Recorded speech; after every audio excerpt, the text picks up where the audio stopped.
Yeah, so in poetry, you've got these multiple levels of meaning, and there's one chapter that's exceedingly easy to show that. And I'd like to go there just to show you what I mean by poetry and epic. Isaiah 14. Isaiah 14 is one of those key chapters that you ought to have memorized. You ought to be able to tell me what it's about before you even turn there. Who wants to raise their hand and say, I know what this is about? Somebody? Without looking at it now. Come on. Isaiah 14? Yeah. You don't know what it's about? Well, that's honest of you. Who does know what it's about without turning there? What? Well, Isaiah 14, it's a proof text. If you ever read Bible readings from the home, you know what it's about. What's it about? Huh? You said that turning there. It's about the fall of Satan. That's about the fall of Satan. What? The fall of Satan. Sort of. He goes into the fall of Babylon, so 14 just backs it up. Well, let's see.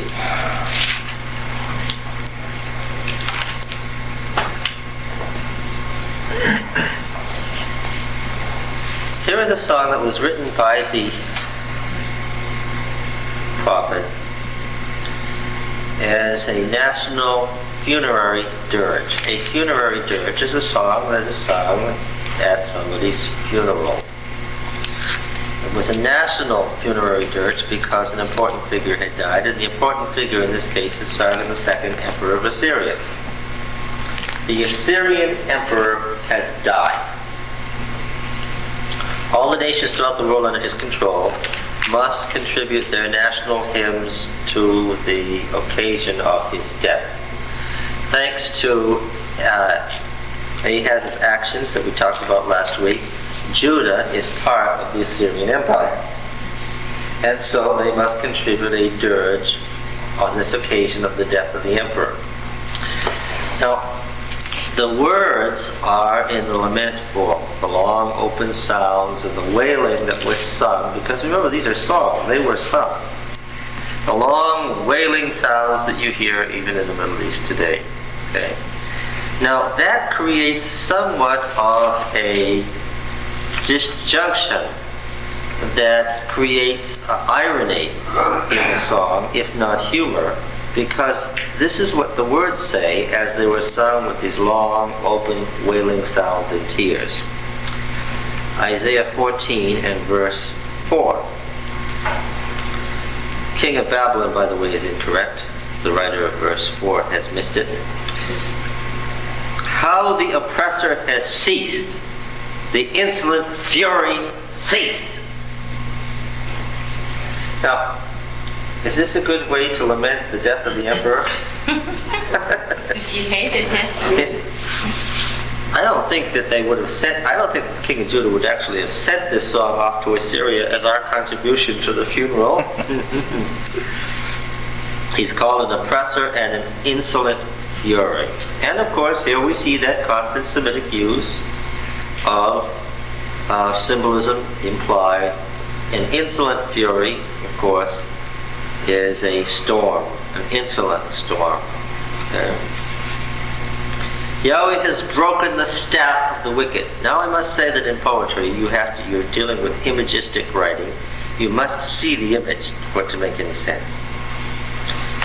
You're old and you're walking and you're leaning on a staff, and what happens? Now this is terrible when you're in your 80s and you're frail. What happens? The staff breaks and the person falls. Yes. And this is, in this case, this is our friend Sargon. Yahweh has broken the staff of the wicked, the scepter of rulers. Now you see, he has taken the staff of old age and he's equated it in the other half of the couplet with what? The scepter. The royal scepter that the king held when he was on his judgment throne. Okay? Two kinds of staffs. Isn't that fun? This is equated, the staff of the ruler with the staff of old age, which is weakness and strength. Right? You have that, don't you, in the shepherd's staff imagery in the Old Testament, where the shepherd's staff was made of what? Iron. So it was a rod of iron. On the one hand, it was, if somebody beats you with that, you could be killed.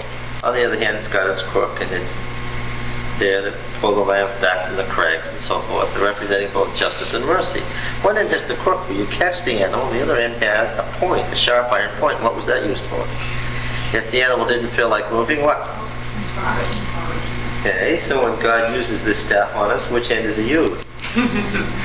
Well, there's poetry in that, isn't there? There's multiple meanings in that shepherd's staff. It says thy rod, thy staff. Yeah, if you're doing the right thing. It also says that you'll break in pieces with a rod of iron. It depends on who you are. Because if you're broken in pieces, what's your condition? Your health isn't good.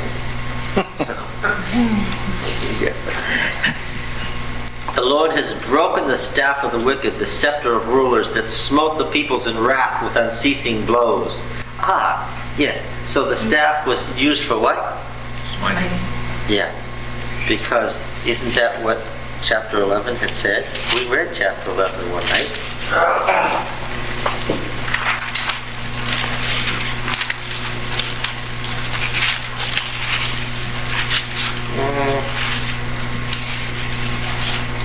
No, chapter 10 and verse 5. I guess I better read this tomorrow, huh? Ah, Assyria, the rod of my anger, the staff of my fury.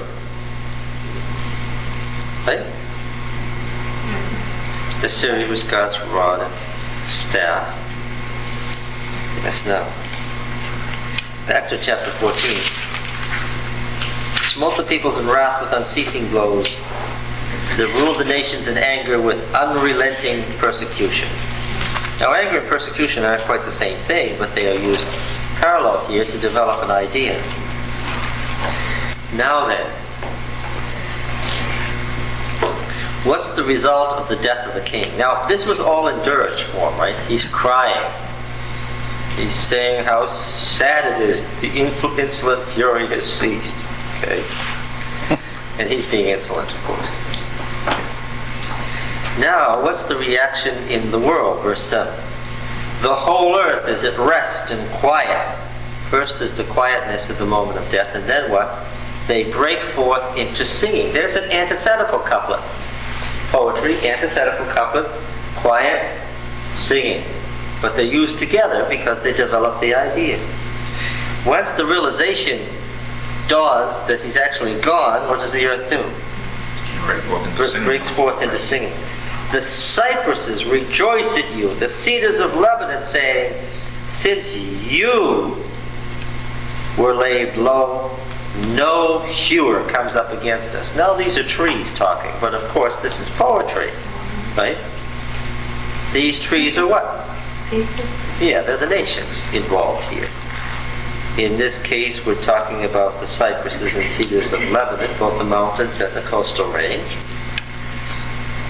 Why was Lebanon always getting it? Because the Firm Crescent narrows right there. It's only about 20 miles wide. You've got to go down the central valley of Lebanon to get from Mesopotamia into Palestine. Since you were laid low, no hewer comes up against us. So here the king is a hewer of wood. The image has changed again, but that's the nature of poetry. You've got to see these great trees not being felled now by this woodsman. Sheol beneath this stirred up to meet you when you come. Now you know, who is in Sheol? The dead. Only they aren't in individual graves like our Sheol. Where are the dead in the Old Testament? Are they spread out separate or what? They're all together in a pit, yes. That pit is Sheol. And it has different levels according to Ezekiel. Right? What chapter is that in Ezekiel? Ezekiel 30. There's 32. 32? Okay.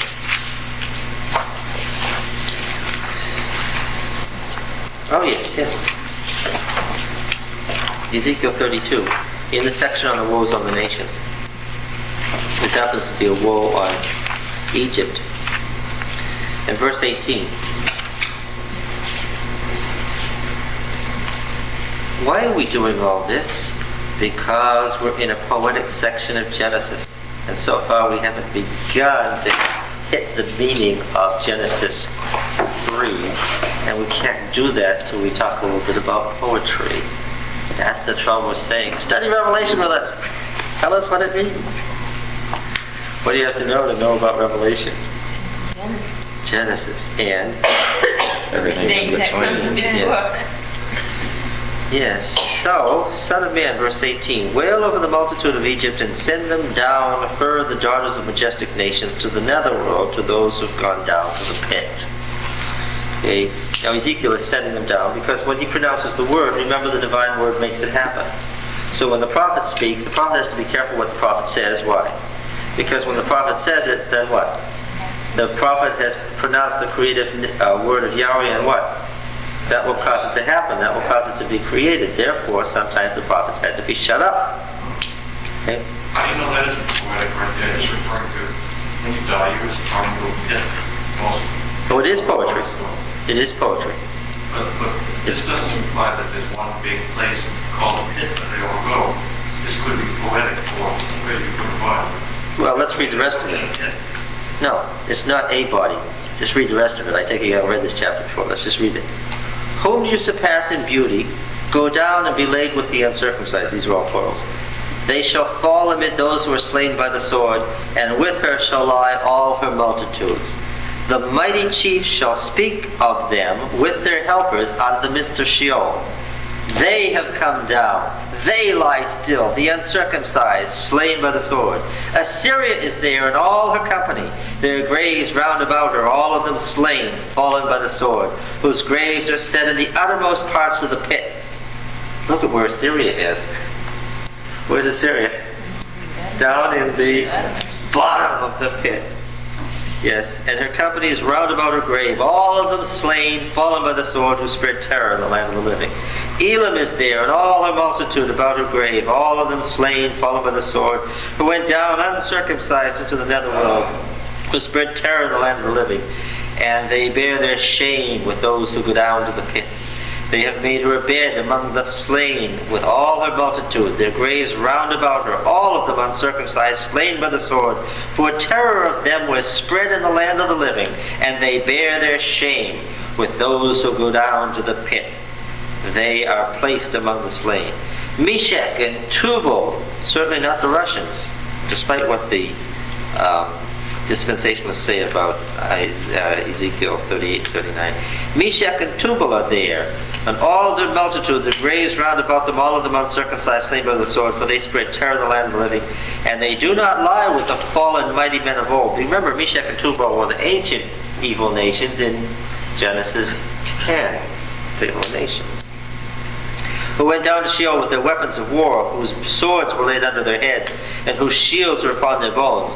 For the terror of the mighty men was in the land of the living. So you shall be broken, and lie among the uncircumcised with those who were slain by the sword. Edom is there, the traditional enemy of Judah, her kings and all her princes, who for all their might are laid with those who are slain by the sword.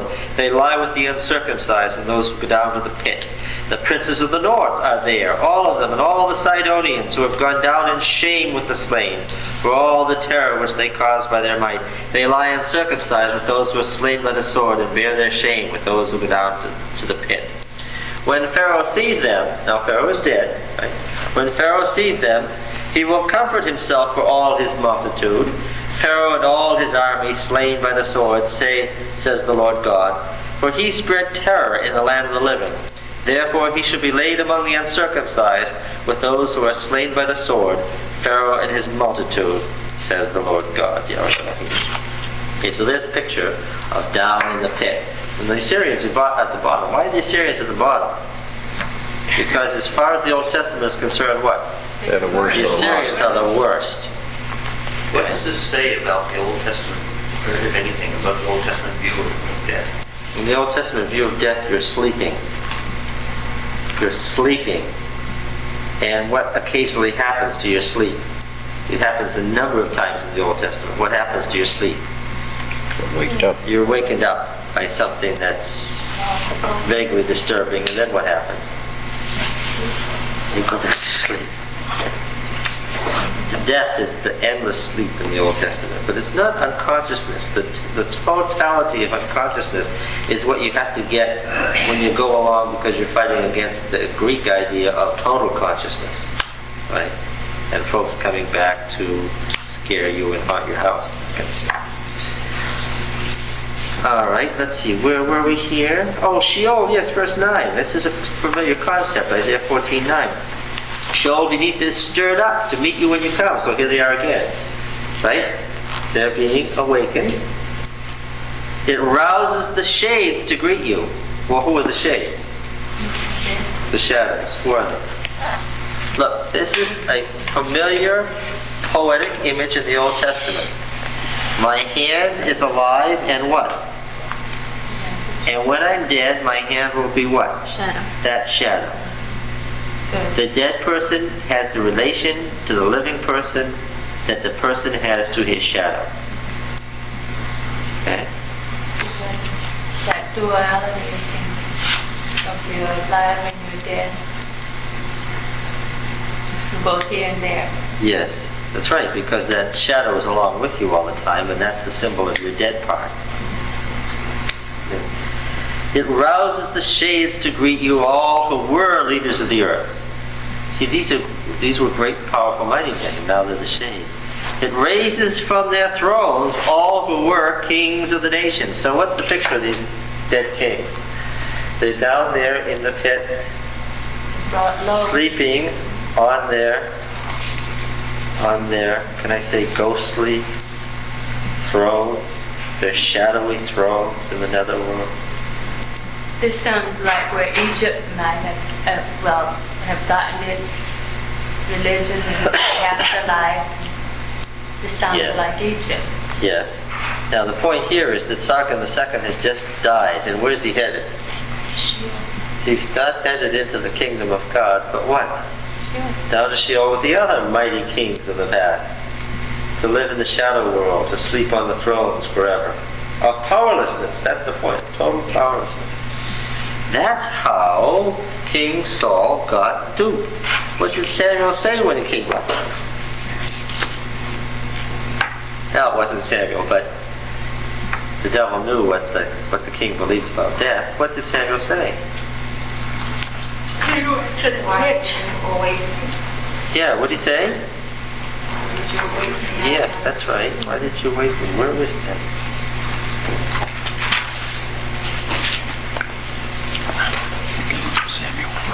Yes, okay. It's 1 Samuel 28.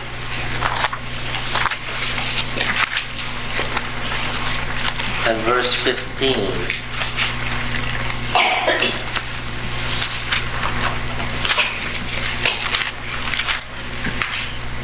What's our first impulse when we find that the writers of the Old Testament didn't describe things or understand them in exactly the way we do?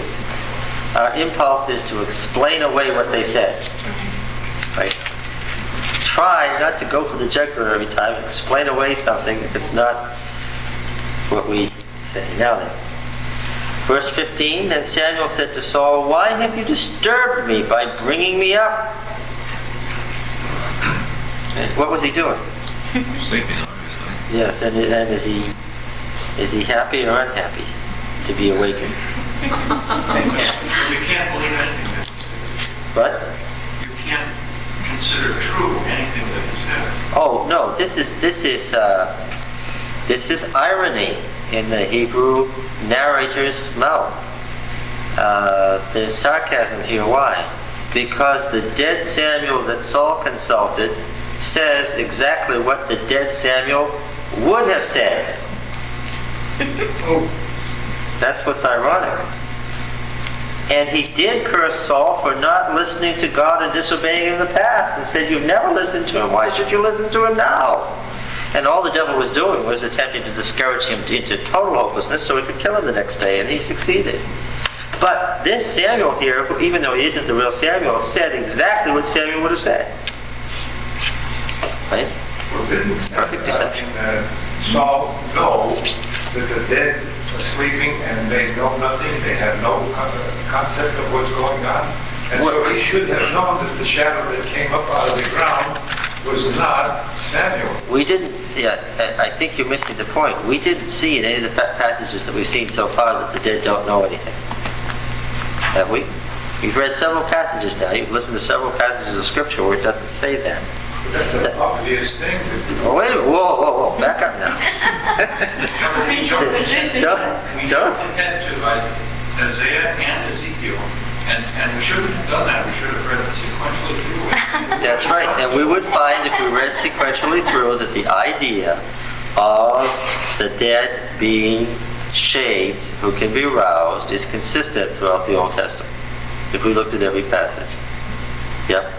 We wouldn't get total unconsciousness because total unconsciousness is a Greek idea! Oh. Right? That absolute unconsciousness that Adventists teach, which is perfectly correct, is a Western idea. We have Solomon, don't you? You have Solomon, don't you? The dead know not anything? You took quoting Ecclesiastes? Yeah. You misquoting Ecclesiastes, actually. Oh. He's quoting Ecclesiastes 9, 5, and 6, but he's quoting it the way Bible Readings for the Home does as a proof text out of its context, which is fine with me. I've done that, and I'll do it again.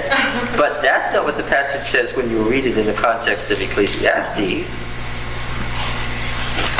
In Ecclesiastes, his complaint is that when you go to death, you don't have any more influence in the land of the living. Right? One of the things that's common not only to that text but several other texts is that the dead are especially impotent because they don't know what's going on where. Not that they're unconscious, but what? They don't know what's going on where? In the land of the living. Oh, that's a different thing, isn't it? But he who is joined with all the living has hope, for a living dog is better than a dead lion. And how is he better? For the living at least know that they will die, but the dead know nothing. They have no more reward, but the memory of them is lost. Not their memory is lost, not their ability to remember, but what? Other people's memory of them is lost. Their love and their hate and their envy have already perished, not from them, but what? Did anybody watch the Civil War on television? Did you see that?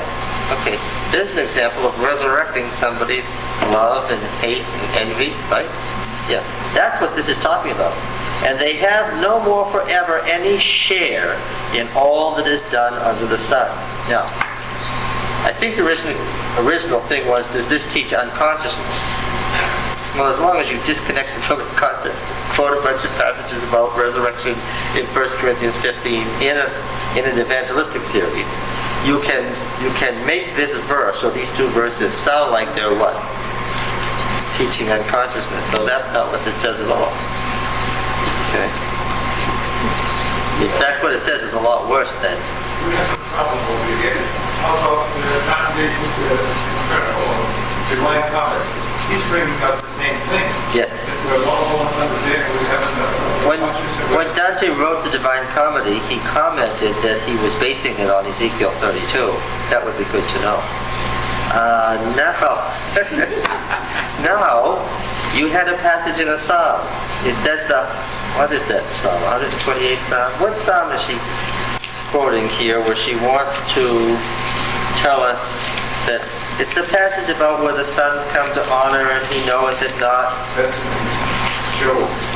No, that's right. But that's not the passage you quoted. Psalm 115, 17. 115, This is not praise 17. the Lord, not any that go down to the sun. Yes, okay, thank you. It's always good to know these proof texts by heart.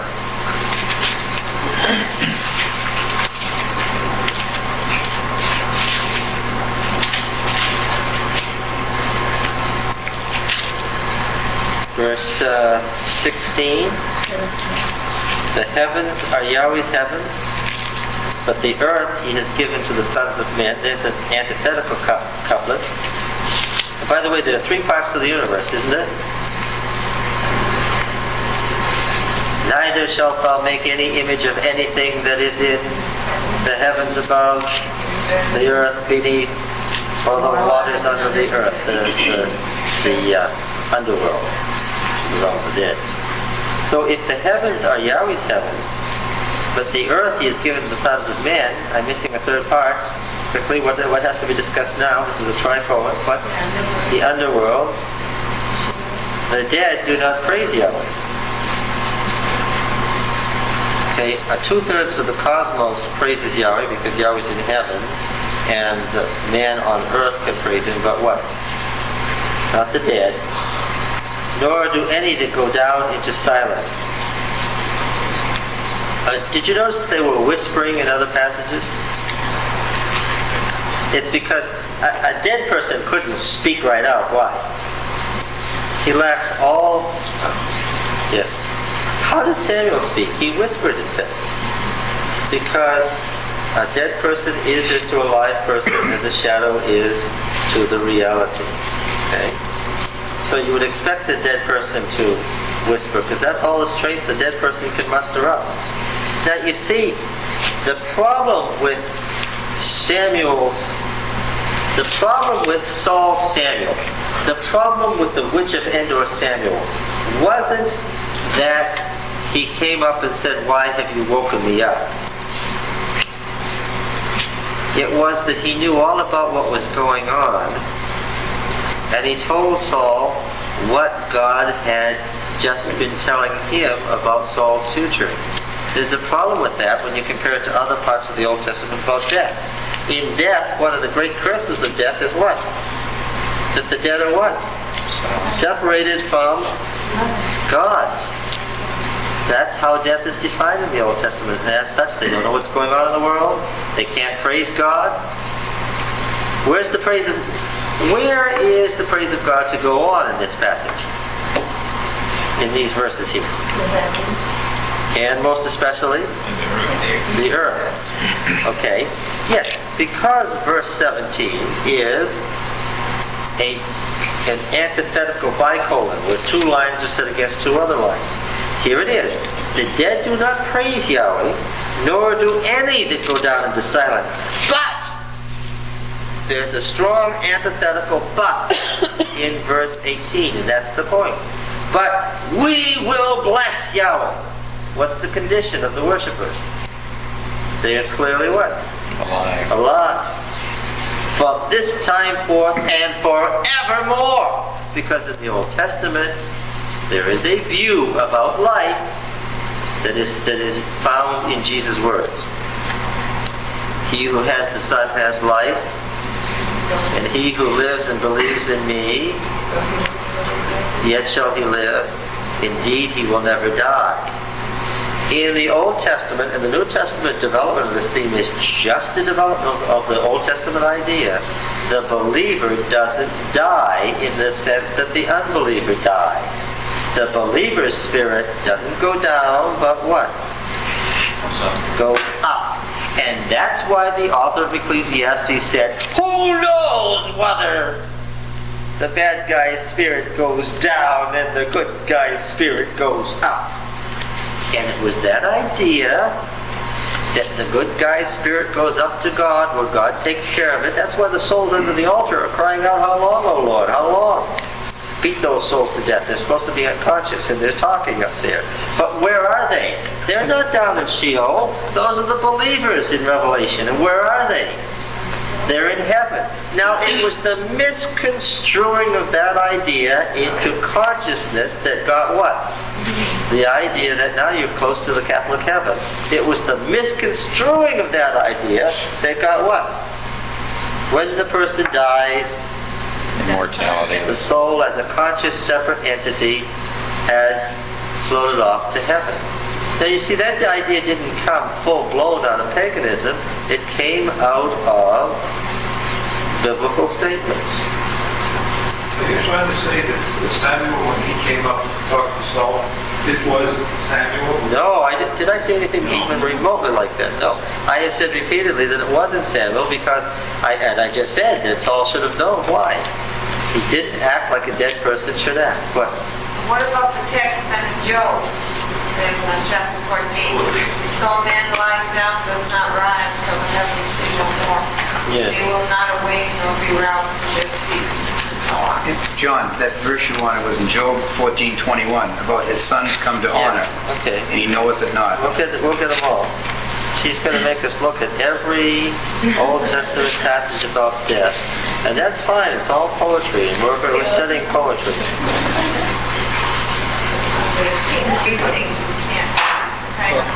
Now look, I'm trying to teach you to do exegesis. And by now you should know that you can't take every verse in the Bible and just quote it and say the Bible says without getting into this hopeless hodgepodge of error. Isn't that true?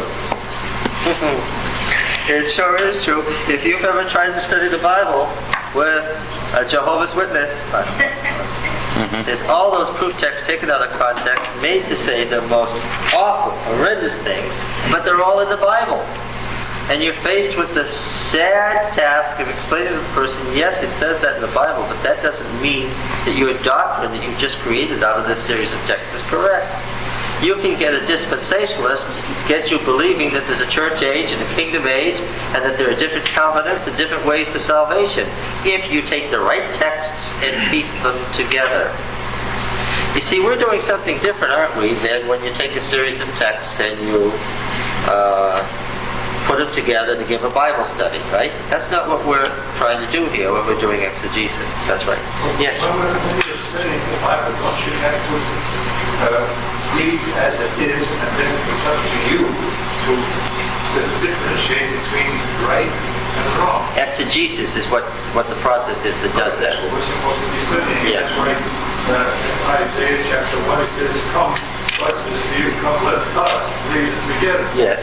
So that means that between you and me, we have to read it together to find out what is true and what is wrong. Okay, let's read this chapter now, verse 1. Man that is born of woman is a few days and full of trouble. He cometh forth like a flower and withers. He flees like a shadow and continues not. Notice the parallel couplets. You see it? He comes like a flower, he withers, he flees like a shadow and continues not. Now you know that shadow is a key word for what? A dead person. That should... So there are multiple meanings. Was it a flower in the wind with the shadow of the flower, or is it a dead person? What's the answer? When you're talking about poetry, let's look up here.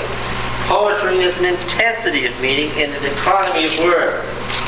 This intensity is achieved through the use of various devices such as rhythm, internal and end rhyme, puns, allusions to literary and historical facts, archetypes, common human experiences, and so forth.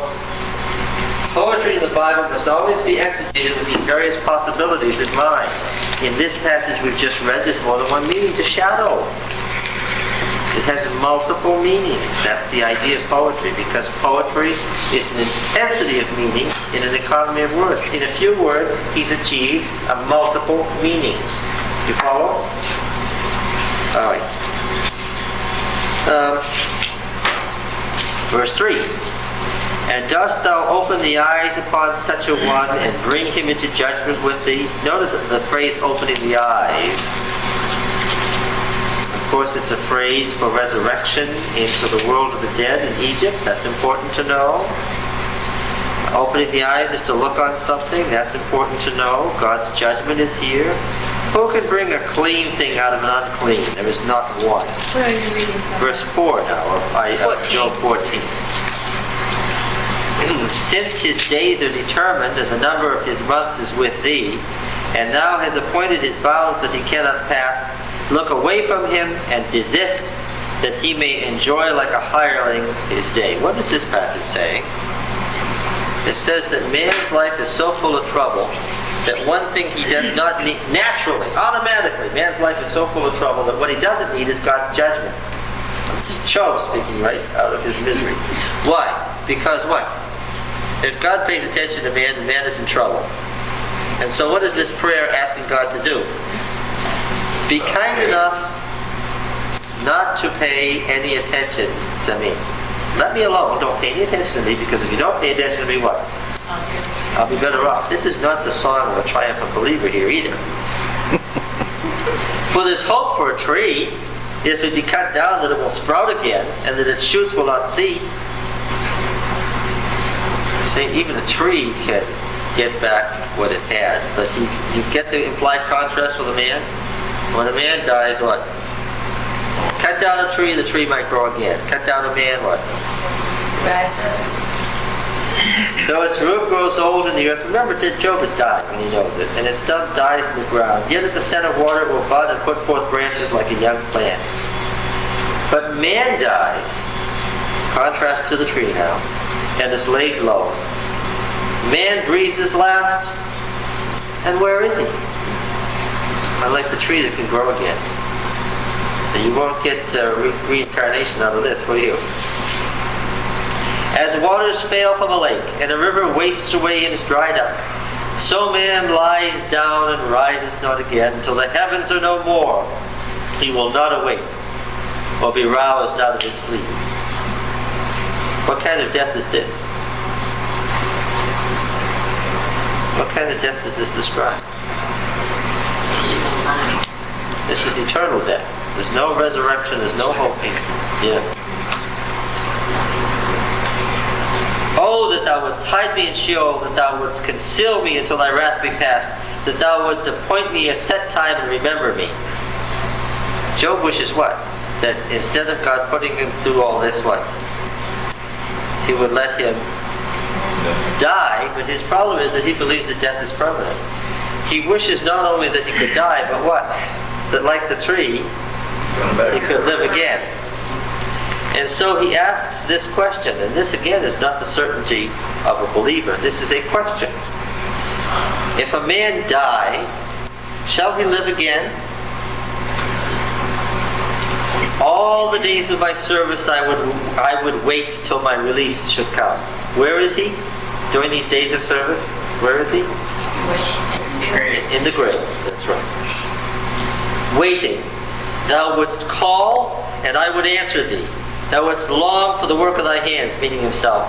For then thou wouldst number my steps, and would not keep watch over my sin. My transgression would be sealed up in a bag, and thou wouldst cover over my iniquity. He's not saying these are imperfects. He is not saying that this will happen. What? He's wishing that it would happen. Okay. All right. Do you understand how death is pictured here? He's not there yet. Eventually he's going to get to the point where he can say what?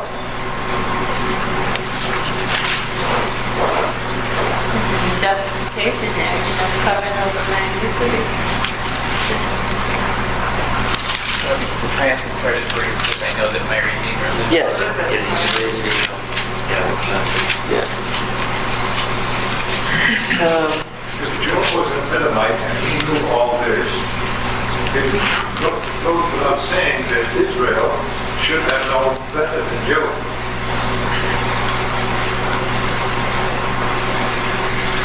The book of Job is the oldest book in the Bible, and it's the beginning point in understanding all these truths.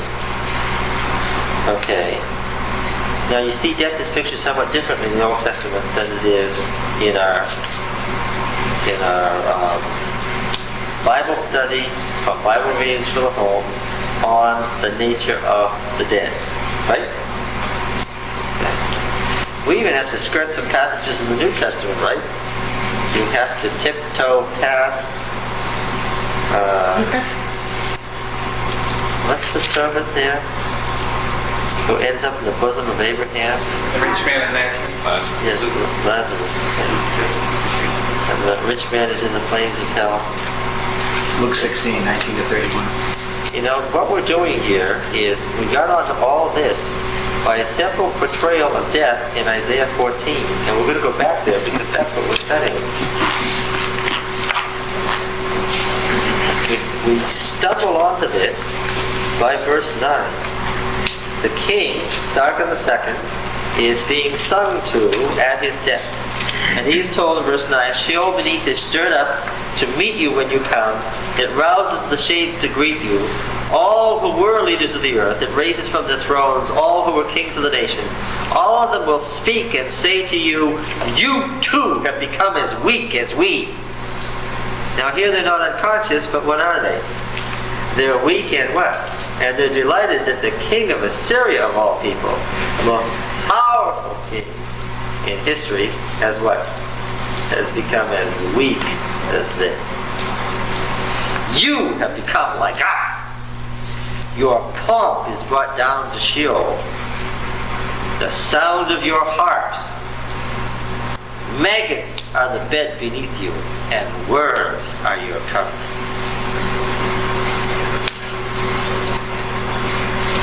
Oh, how does it do as a funeral dirge? It's an especially unkind cut to mention the maggots and worms just after the man has died. That is particularly unkind. And of course the prophet wasn't trying to be nice about this man. He was trying to picture the joy they felt in his death, all in the dirge form. Now he adds the second verse, how you have fallen from heaven, O day star, son of dawn. And here we have the Ugaritic myth, and I told it to you last week. What happened? The stars are on the canopy of the heavens, and the brighter stars up high are the higher gods. And at one time, the morning star, which is now resting on the horizon, and you can see it any morning you want to, just look out the east before dawn, you can see it. At one time, this star was right up near the top. And what did this star conceive of doing? According to the Ugaritic myth now, according to what we have from the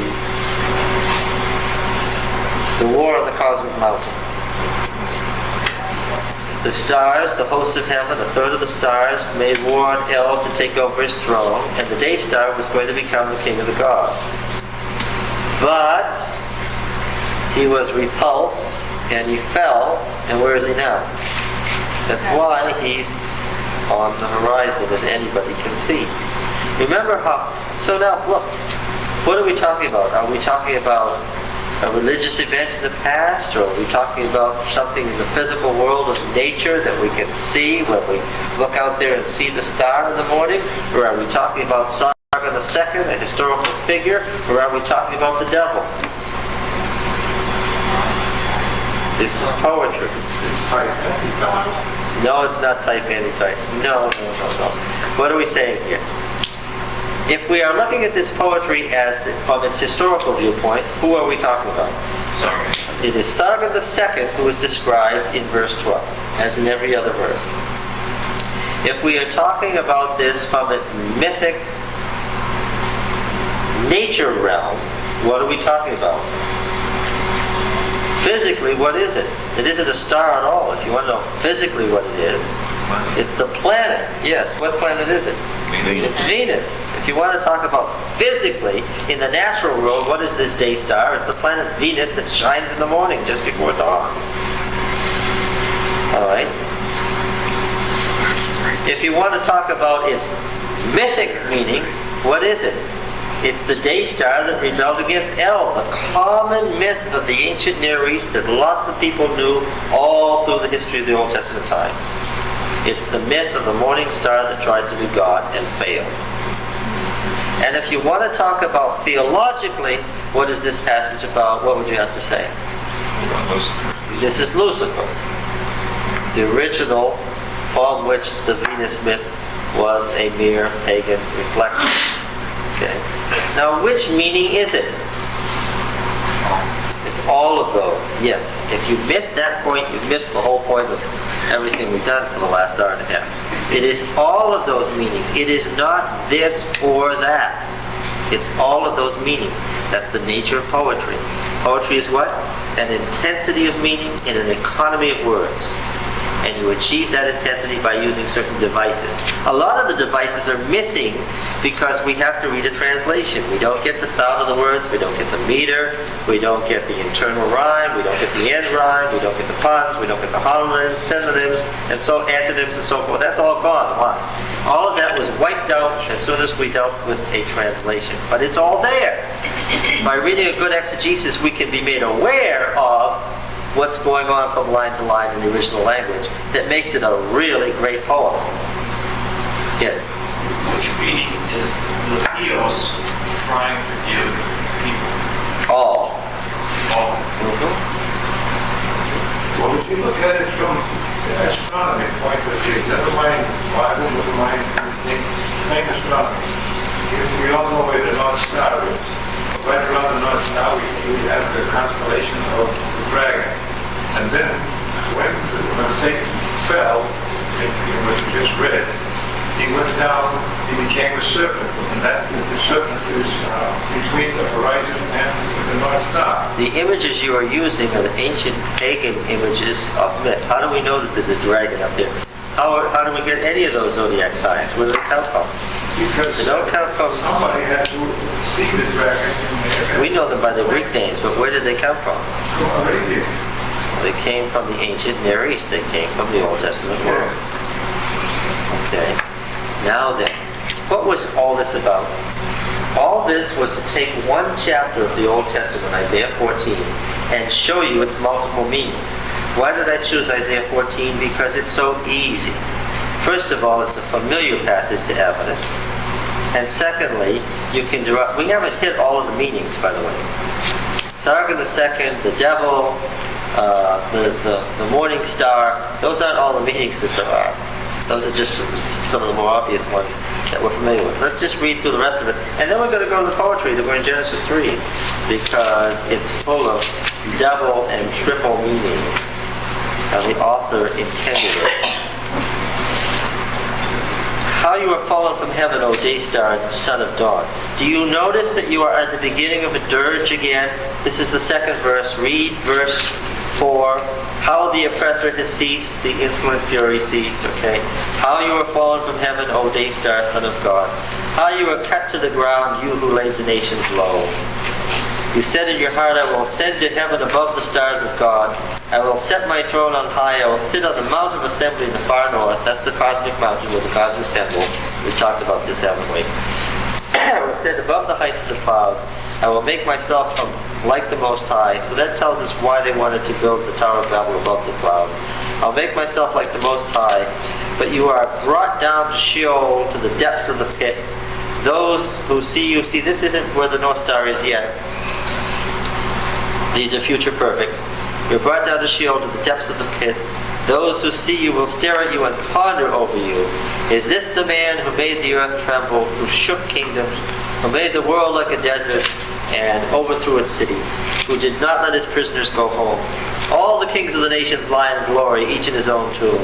But you are cast out away from your sepulchre like a loathed, untimely birth, clothed with the slain and pierced by the sword, who go down to the stones of the pit. Now the stones of the pit, that's the foundation, the bottom of the pit. Like a dead body trodden underfoot. You will not be joined with them in burial, says the kings, because you have destroyed your land and have slain your people. May the descendants of evildoers never more be named. Prepare slaughter for his sons because of the guilt of their fathers, lest they rise and possess the earth and fill the face of the world with cities. Which, as you know, we're going to get the archetype in Genesis that the city is evil. The city is the realm of evil mankind, right? The wilderness, this is an archetype in Genesis. The wilderness, and the great surprise is that Abraham is sent out to look for what? That's one of the great surprises in Genesis. You've already developed the archetype that the city is evil, and Abraham is sent out for what? To look for a city. It's one of the fun things about Genesis. Now let's go back to Genesis 3. What exactly do you mean by an archetype? Ah, yes, an archetype.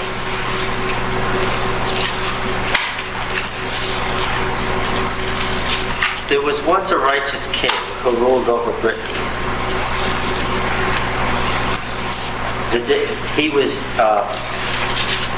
betrayed by one of his closest friends and followers, of whom there were 12. And this righteous king had a great sword, and nobody could take up that sword but this righteous king. And after his betrayal, he died, and all of Britain fell into chaos. But the days are coming again when that king will rule over Britain again. Okay?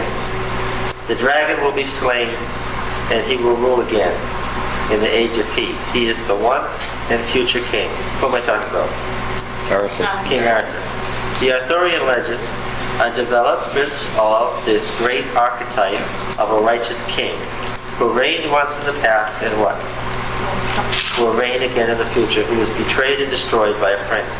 So that when you get the story of Jesus, a righteous king who did nothing but good and was betrayed, and he will rule and reign again in the future, what are you dealing with? You're dealing with archetypes. This imagery runs all through the world. In central Borneo, you have the same story. These are archetypes. The dragon that had to be killed, they're archetypes. They're mythic images that go all through human history and all through all human cultures. Okay? I think the problem with most Who's that scholar who's the top man on myth? He's been on Channel 2 several times in the last year. Jim Reading his book shows you how archetypes. Sure enough, these biblical images are images that you find everywhere. Joseph Campbell. Joseph Campbell, yes, thank you. All right, yes, now back to Where did they come from? what? Where did the archetypes come from? An understanding of the truth that was lost, according to Mrs. White, or corrupted by the heathen when they wanted to turn God into their own image, but they didn't lose the central concept of the plan of salvation. It's a cultural memory. The plan of salvation in archetype and symbolism has been in all these cultures, right from the beginning. Ethel Nelson's book on the Chinese and the border sacrifices. Sure enough, the ancient Chinese had the plan of salvation in archetype right, very thorough. All the details laid out.